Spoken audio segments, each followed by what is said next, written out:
Hello, I'm Zash, and welcome to episode 55 of my Senjou no Maou, or The Devil on G-String, Let's Read.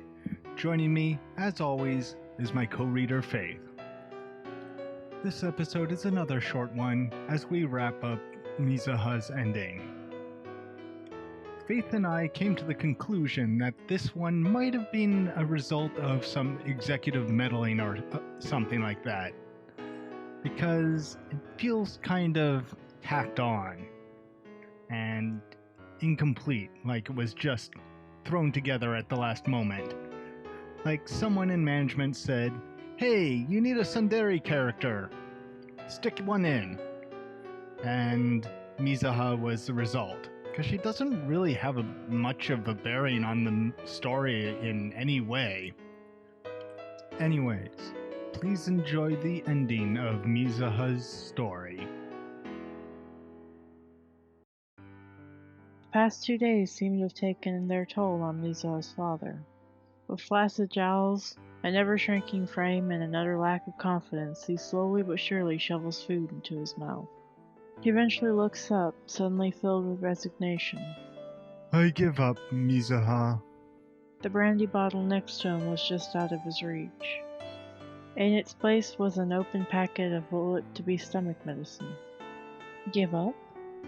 Not on you. On me. He clarified in a hoarse voice. What do you mean? This is all my fault. He massaged his temples a bit as he narrowed his eyes in pain. It's all my fault, Mizuha. Before her was the ruins of the evil man he once was. The man who drove his mistress and daughter out of his home. The man who embezzled funds from a school's construction project was now laying defeated. Not that we saw any of that. Yeah. In the end, he was found out and was forced to live a life in perpetual harsh disfavor. Oh no, poor him. Even Hashimoto, the boy who'd taken Mizuha captive in the school, still seemed to hold her father's actions against him. The broken man's eyes light up, his face stiffens, and he groans. I was an illegitimate child, too. I see. Do you mind if I tell you my story? Of course not. Just as an aside, I don't like the implication that she has to get on with her dad because he's her dad either.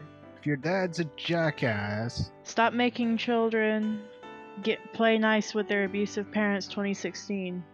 With a face that seemed about to burst into tears at any moment, he laid bare the pain of his youth.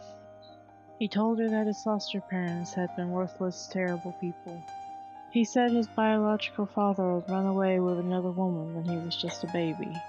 The mother he had left with, the last person he could rely on, then abandoned him as well. He had been eating at a ramen stall in Osaka, and the next thing he knew, she had disappeared forever. He suggested that the incident might have been the reason he avoided eating with his family. At the conclusion of his story, he heaved a heavy sigh and stared at his daughter. Mizuha knew he failed to find any sympathy in her eyes. She just kept silent. Silence can sometimes be more effective than words. It packs a powerful punch, especially when used against someone's weakest points. The silence Mizuha planted was at last broken by the words she had waited to hear for so long. I want to apologize to Yuki. The fingertips on his temples now dug their nails sharply into his head, and his whole body trembled. I want to apologize. Let me apologize to her. He groaned. He took on a position that seemed more akin to prayer than anything else. But Ne-san isn't here anymore, Dad. He buried his face in his hands, then stopped moving. However, I'm here. Her father's lingering trembles instantly ceased. The moment Mizuha had been aiming for had arrived. She mustn't miss the chance to say everything she wanted him to hear. I have no right to blame you, Dad. I hurt Ne-san too. I grew up in comfort, collecting stuffed animals while she lived in poverty. I still live more comfortably than she must right now. Well, she set a man on fire. I don't think that's your bad. Yeah. I never once tried to understand her troubles, being perfectly content with allowing her to help me day after day. You may have been the one branded as evil, but I was far worse. I depended on such a vulnerable young woman. I forced her to spoil me day after day, as everyone else in my life had up until that point. If you should be blamed, then I should too. Once, many years back when Kyosuke-kun still shut off his heart, I went to his room. If he hadn't had a change of heart, I probably would have allowed myself to be raped. That was how worthless I was as a human being. Well, that's a pleasant thing to put out there. Which is true, too. We saw that ending. I know, but that's a pleasant implication. Yeah. If I hadn't been wrapped in kindness from both him and Esan, I wouldn't have been able to continue on. It felt so good, but it was nothing but being sheltered. People tend to say that you can't get through life alone, but if you don't at least make an effort to live independently, you open yourself up to evils such as dependency and sycophancy. It took me so long to learn something so obvious. Mizuha took a deep breath after her long speech. She herself couldn't believe how fluently she spoke. Mizuha considered it a gift from her sister. I'm sorry. Tokita Yuki was reflected in her father's eyes.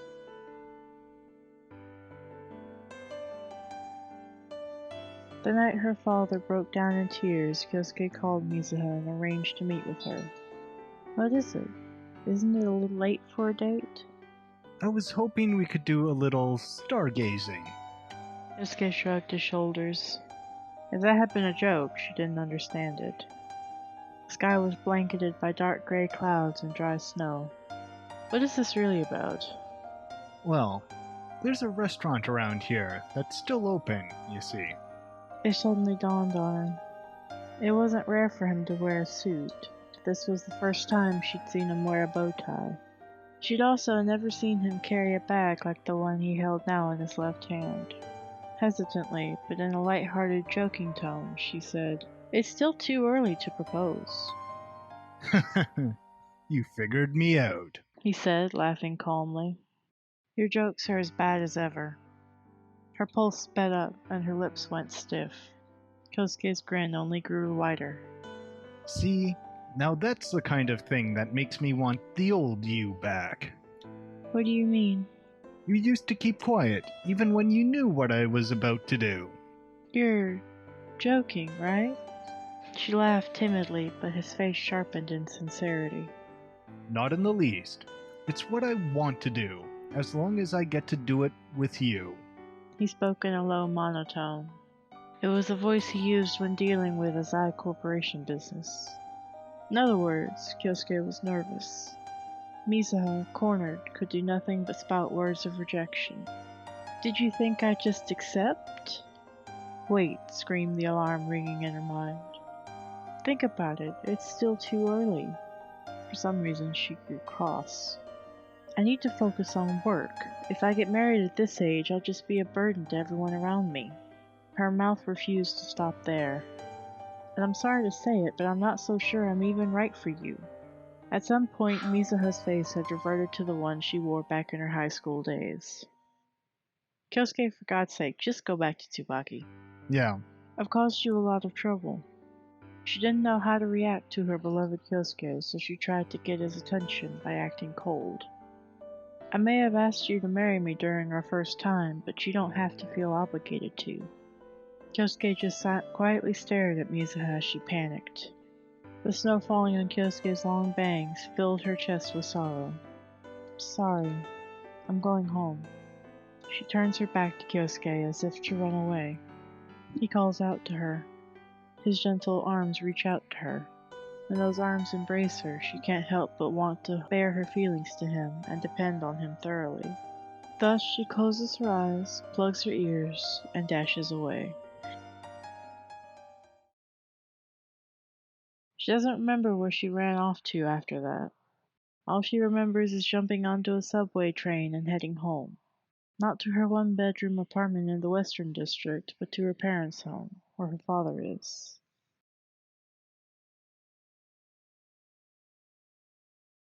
I heard him. Her heavy footsteps wander through the town as a winter silence envelops it.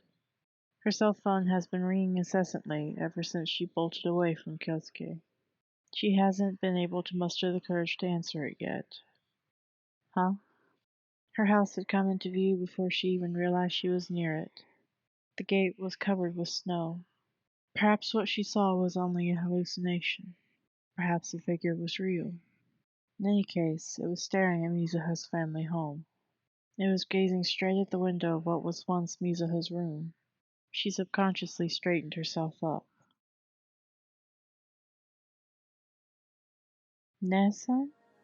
Tokita Yuki was standing there on the street.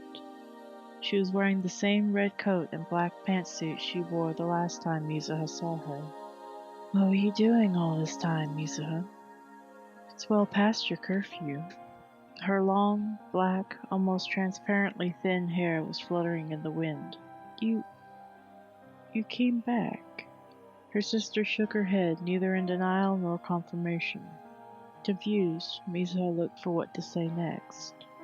What to say? Did you know I'm dating Azaka? Congratulations. You two suit each other. Your advice worked.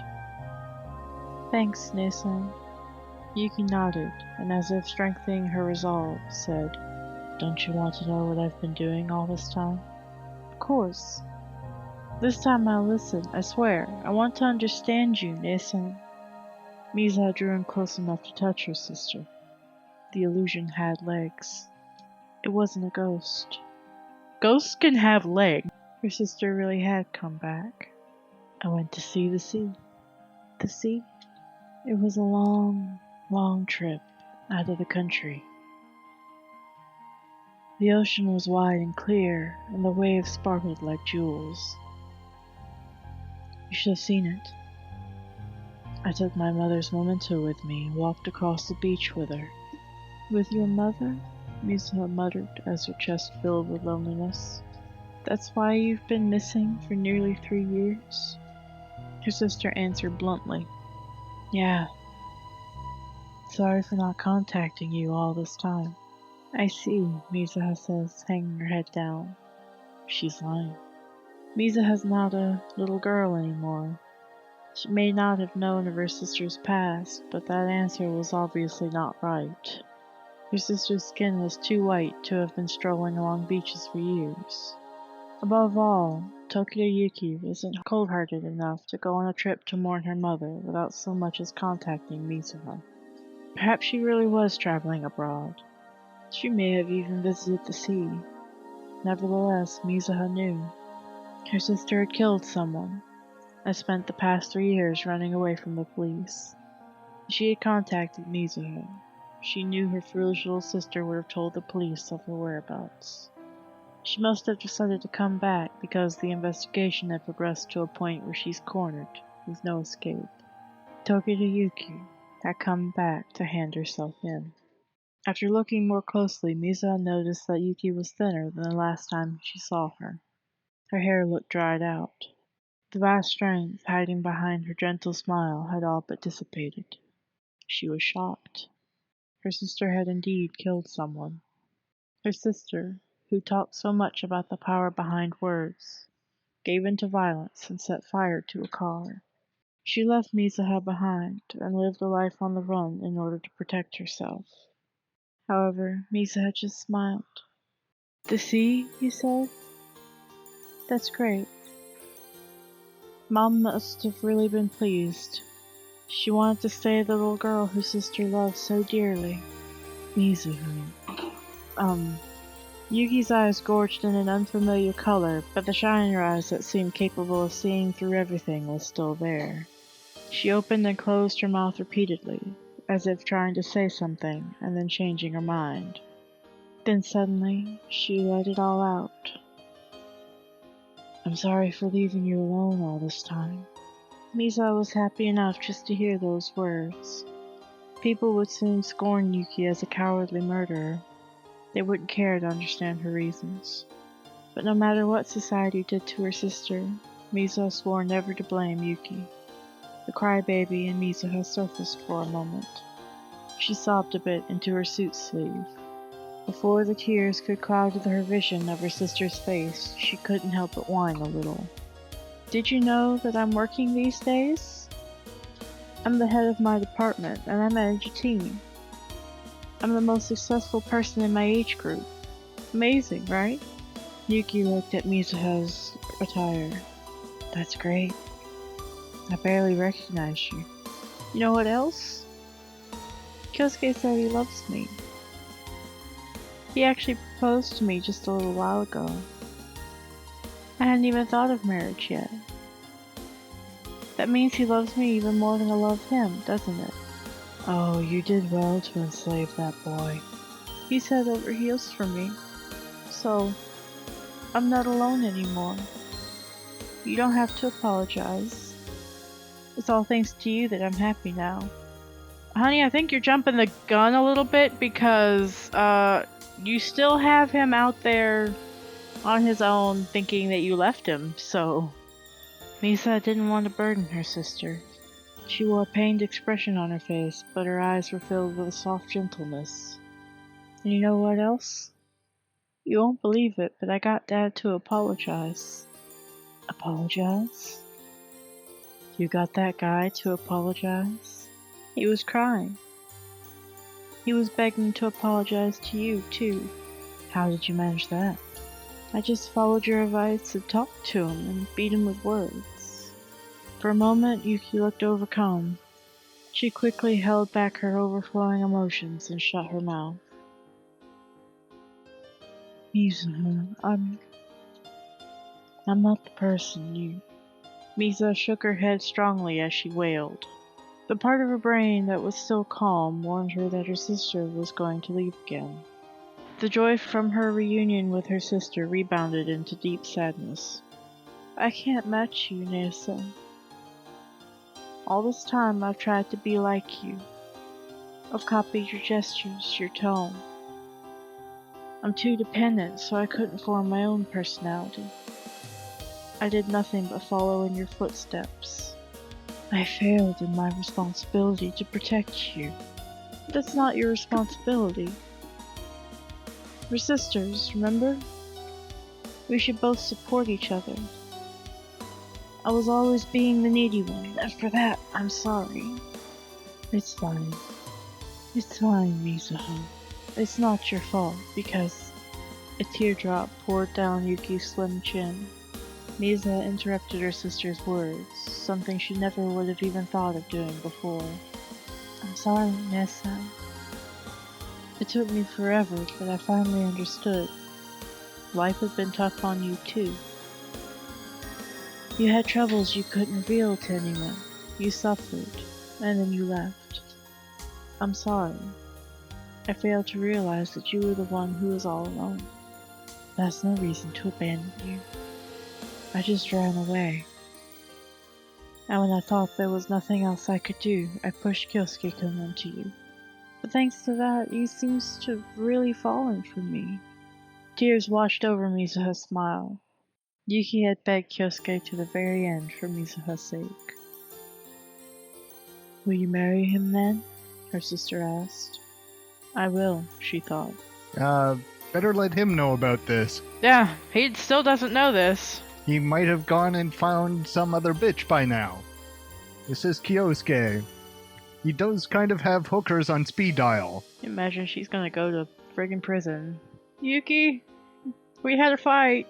Okay, I love you. Oh, I have to go back and say that, because that's basically what's happening right now. Yeah. She's connecting to her sister, and in doing so, she's deciding to marry Kyosuke. That is absolutely the worst. This ending sucks. Mizuha couldn't imagine anyone forgiving her weakness other than that kind, strong man. Just as she opened her mouth to answer, her sister said, You don't even have to say anything. It's written all over your face. I'm no match for you, Nessa. Congratulations. Give him my regards. Her sister was about to leave again. Mizuha forced a smile. Thank you, Nessa. Thank you. Will she ever return? Mizuha had no idea. Sorry, Mizuha. And thank you. The snow piles up. Her sister's silhouette blurs into the distance. Mizuha's heart comes to a decision. If her sister ever returns, she'll drag her out from under the winter sky to make another snowman.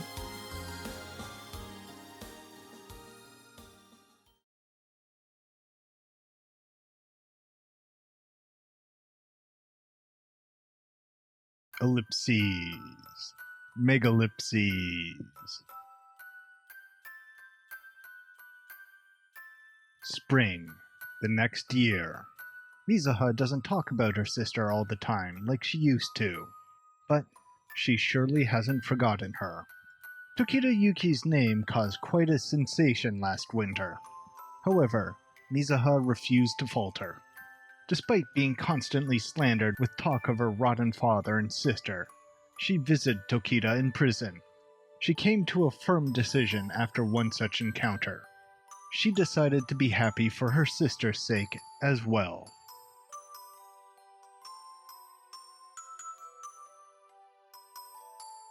That suits you. It does. She's pretty good at gotten clothing that suits her, though. Yeah. You think? Yeah. It's been a while since I've seen you wear something so frilly. I could get used to this. Well, normally you're only supposed to wear that once in your lifetime. Then let's work together to make sure I don't have to wear it again. Yeah, together. Mizuha isn't alone anymore. She's not the little girl sitting in the corner of the classroom anymore. It's almost showtime. Her hand in mine stiffened a little. Hey, Kosuke-kun, What? do you like snowmen? Not really.